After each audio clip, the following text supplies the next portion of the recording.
Dobar dan svima. Moje izlaganje će se ticati Eureka 3 programa koji uskoro počinje.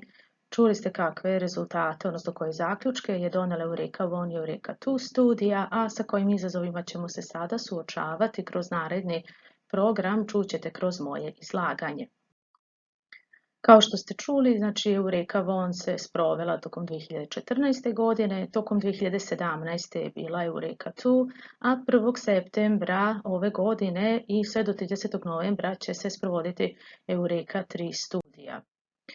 Što se tiče samih broja učesnica zemalja, kao što vidite, 27 zemalja je bilo startno, odnosno inicijalno to je Eureka 1, pionirskoj studiji, nakon toga se ovaj broj zemalja učesnica povećavao i cilj jeste Eureka 3 da obuhvati sve više zemalja, tako da će ove godine učestvovati preko 30 zemalja, uključujući naravno i Srbiju.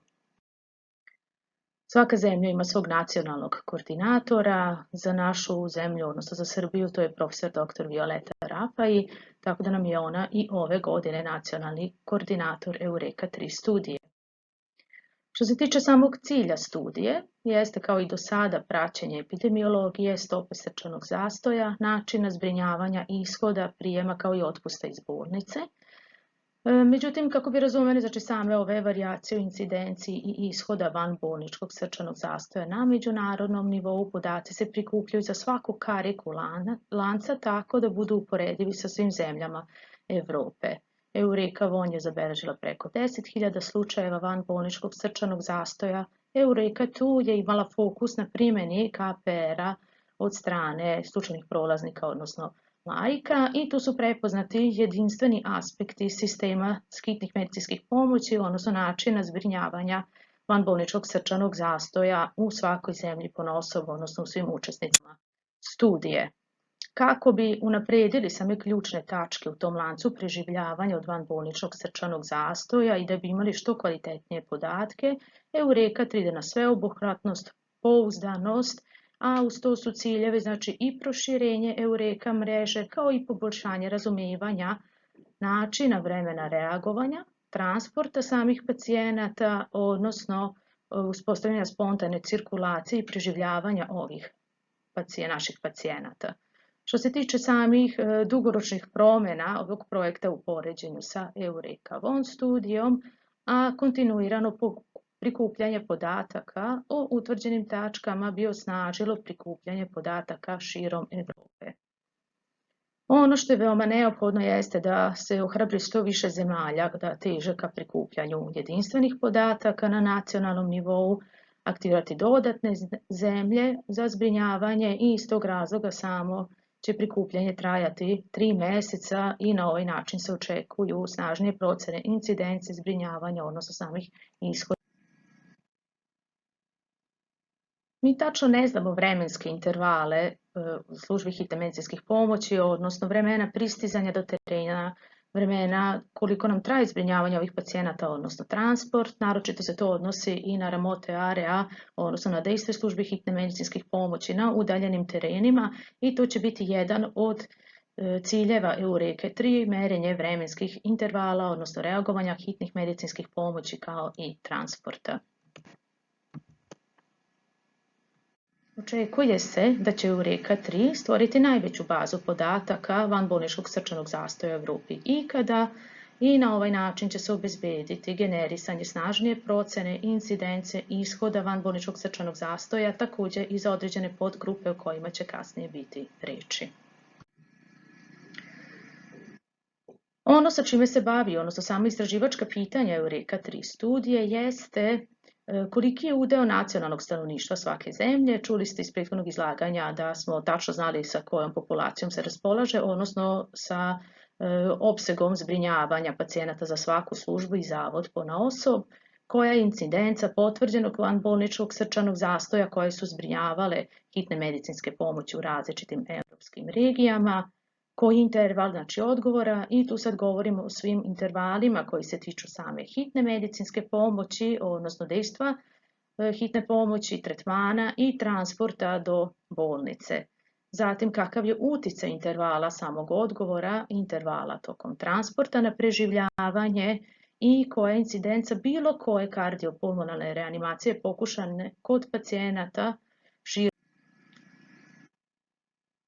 Zatim, koja je učestalost i učešće u primjeni kardiopulmonalne resuscitacije kod vanbolničkog srčanog zastoja, a prema osobi koja je započela te mere, odnosno slučajnom prolazniku, laiku i svedoku koji je bio prisutan, odnosno osobi koja je usmjerena na mjesto događaja od strane hitne medicinske pomoći, odnosno strane dispečera, i vremenskih intervala same službe hitne medicinske pomoći, odnosno kada je stigla u odnosu na tu osobu koja je poslata da pruži pomoć.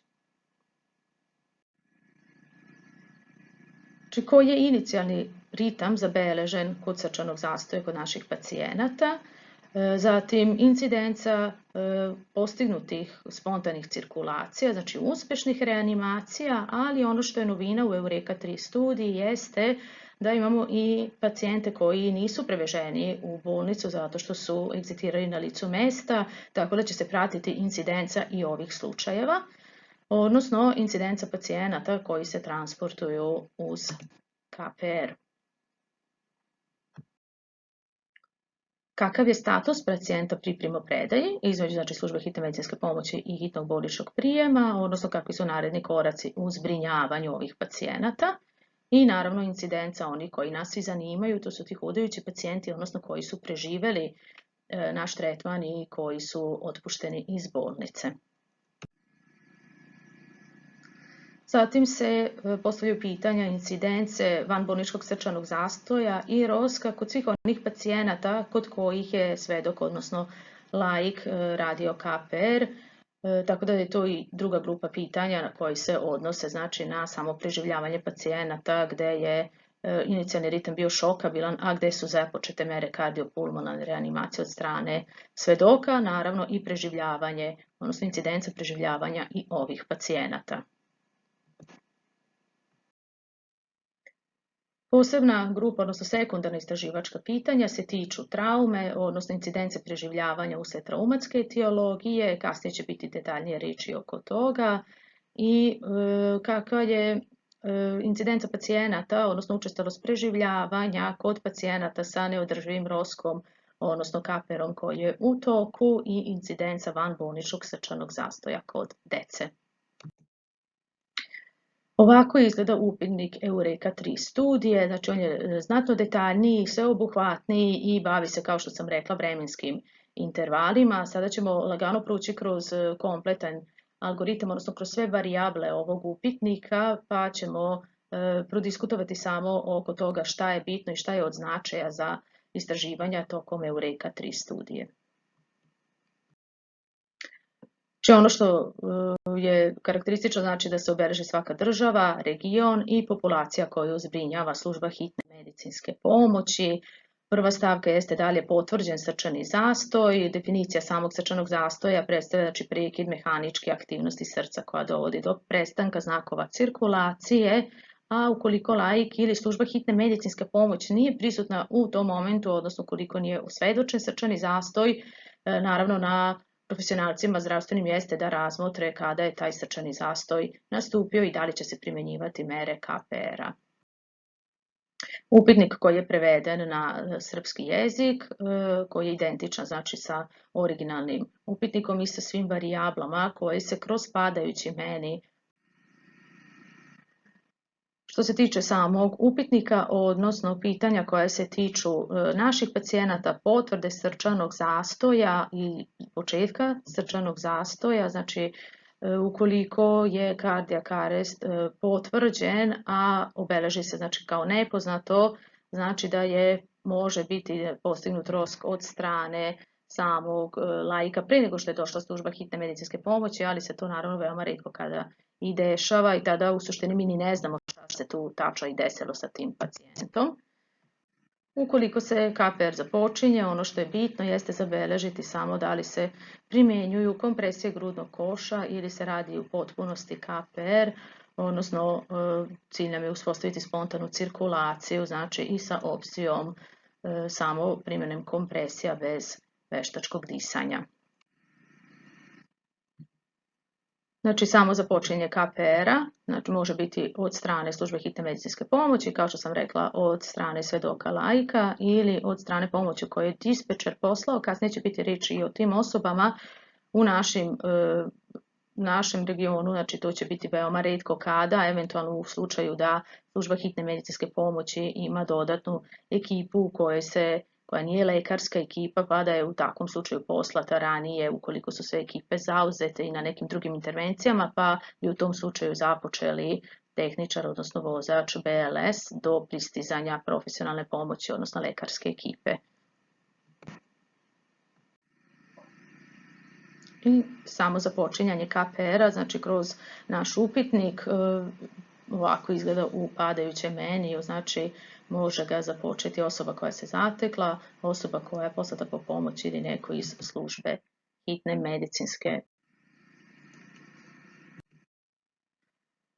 Što se tiče samog započinjanja KPR-a, dolazimo do toga da su bitna vremena, odnosno vremenski intervali, kada je započet KPR i u slučaju da se KPR nije sprovodio, iz kog razloga se to nije radilo. Do sada je to obično bila odluka lekara, odnosno ukoliko je pacijent ranije preminuo, opcija znači za razvijene zemlje, odnosno evropske zemlje, jeste i do not resuscitate opcija, znači ukoliko su izrazili želju da se ne vrši reanimacija kod ovih pacijenata, odnosno odluka rodbine. Što se tiče samih generalija pacijenata, vidite da se unose samo uopšteni podaci godine, pola, znači potpuno su zaštićeni podaci, a ostalo su sve tiče samih vremenskih intervala kada je nastupio cardiac arrest, odnosno kada je primljen poziv i kada je stigla na mesto događaja služba hitne medicinske pomoći. Tu se obično postavlja ono drugo pitanje, znači pristizanja do zgrade, zatim čekanje lifta, dolazi do velikih gubitaka, znači to su neki paramedicinske stvari sa kojima se mi suočavamo, koji će nam se možda rasvetliti kroz znači, samu Eureka 3 studiju, znači vidjet ćemo od momenta znači, pristizanja na scenu do primjene prvog DC šoka, koji će to biti taj vremenski interval. Što se tiče same etiologije vanbolničkog srčanog zastoja, do sada je u svim studijama su najčešće etiologija bila kardiološkog porekla, odnosno medicinskog, a samo nastupanje cardiac arresta se dešavalo u najvećem procentu, odnosno percentilu u kućnim uslovima. Pored znači, kardiološke etiologije kao najčešće, poseban akcenat će se staviti na sve pacijente koji nisu živi, a koji su doživjeli traumu, u saobraćajnom traumatizmu ili usled asfiksije, utapanja, overdozom, krvarenjem i tako dalje. Što se tiče samog medicinskog uzroka, to se najčešće pretpostavlja tako da je kardiološki srčani zastoj, ali mogu biti uključeni i drugi medicinski uzroci. Prema našem istraživanju na drugom mjestu je obično to bio respiratorni trakt, odnosno oboljenja u vidu astme, odnosno kronične opstruktivne bolesti. Zatim, naravno, mogu se uključiti pacijenti koji su imali anafilaksu, gastrointestinalna krvarenja, a uslijed traume, znači, osim saobraćajnog traumatizma, naravno, prouzrokovan traume tupim, penetrantnim povredama, opekotinama, i vidite što se tiče samo predoziranja namjerno ili slučajno usled konzumiranja droga, odnosno alkoholnog abuzusa i predoziranja lekovima.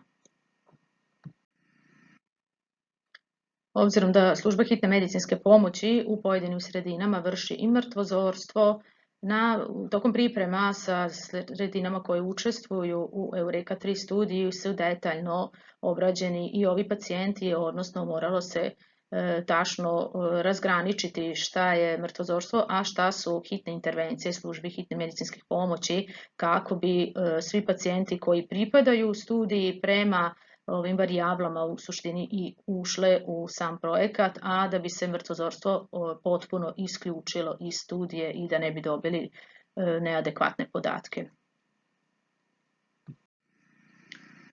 Došli smo do seta pitanja koji se tiče telefonski asistiranog KPR-a i zabeleženih vremena. Znači u slučaju da prisustuje svedok imamo opciju da dispečer vodi, odnosno navodi tog laika da radi KPR, bilo da radi u potpuni KPR ili da radi samo kompresije grudnog koša. I set pitanja koji se tiču samog laika su ostala ista kao u Eureci tu, odnosno tiču se samog tog laika, koliko ima godina, kog je pola i naravno vremenskih intervala kada je započet KPR. Ko je u suštini očevidac? Znači definiše se posebno ko je ta osoba koja radi KPR, znači to je osoba koja je osvjedočila taj kolaps. Mi smo to definisali kao eureka događaj, u suštini taj vanbolnički srčani zastoj. Međutim, to mogu biti i lekari, odnosno zdravstveni profesionalci koji nisu uključeni u sistem hitnih medicinskih pomoći, a našli su se na licu mesta.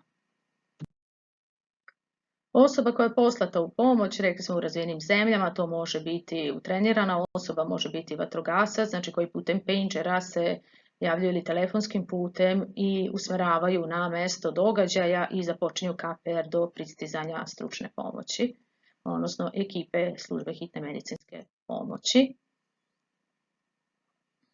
Kao što vidite, to ovako izgleda na samom algoritmu, a što se tiče samih ritmova, odnosno naših pacijenata sa vanbolničkim srčanim zastojem, znači ono što je bitno jeste da razgraničimo da li su oni u šokabilnom, nešokabilnom ritmu i da li se uopšte primjenjivao AED aparat. U našim uslovima veoma je malo podataka za primjenu AED aparata, tako da možemo reći da se gotovo na javnim mestima ni ne primjenjuju. Što se tiče preživljavanja i uspostavljanja spontane cirkulacije, sama varijabla ROSKA podrazumeva da je pacijent imao spontanu cirkulaciju, merljiv puls i tenziju preko 30 sekundi, odnosno da se ne radi KPR, a da nam je taj pacijent makar 30 sekundi živ i da se to zabeleži. Nakon toga naravno može se desiti da je ovaj pacijent nestabilan i da ponovo gubimo puls ovog pacijenta. Iz tog razloga imamo i opciju među ovim svim varijablama da je pacijent i ostao na terenu, odnosno da je zabeleženo da je on egzitirao, odnosno da je mrtav, ali da smo kratkotrajno imali tu uspešnu reanimaciju. Vidite kako to izgleda u samom protokolu. I ono što je veoma bitno, to je koliko imamo pacijenata koji su preživeli i koji su otpušteni, bez obzira na njihov neurološki status, na destinaciju otpusta, znači da li će ići u dom ili će biti otpušteni kod kuće, i ukoliko je pacijent preminuo u bolnici tokom hospitalizacije, upisuje se sam datum prijema. Ovako to izgleda, znači kroz preživljavanje u tabeli, kroz naš protokol, odnosno na našoj elektronskoj platformi, a ranije ste čuli kako smo mi napredovali. Ja ću samo ukratko da vam ponovim da je ova prva narančasta linija u suštini broj započetih reanimacija, znači mi smo samo kroz observaciju i posmatranje vanbolničkog srčanog zastoja prepoznavali sve poteškoće sa kojima se suočavamo i gledali da ih korigujemo. Pojedine službe hitne medicinske pomoći su to na neki način iskoristile i poboljšali način zbrinjavanja pacijenata, tako da je i ROSK znatno se povećao u 2017. godini u odnosu na same početke. Kakve će nam izazove doneti nova Eureka studija, na nama je tek da vidimo, a ja bi ovim putem pozvala sve regione koji žele da učestvuju u službe hitne medicinske pomoći, koji su voljni da nam se pridruže, da se slobodno jave i da kontaktiraju Resuscitacioni savet Srbije, da nam se pridruže i svima da poželim sreću u zbrinjavanju naših kritičnih pacijenata.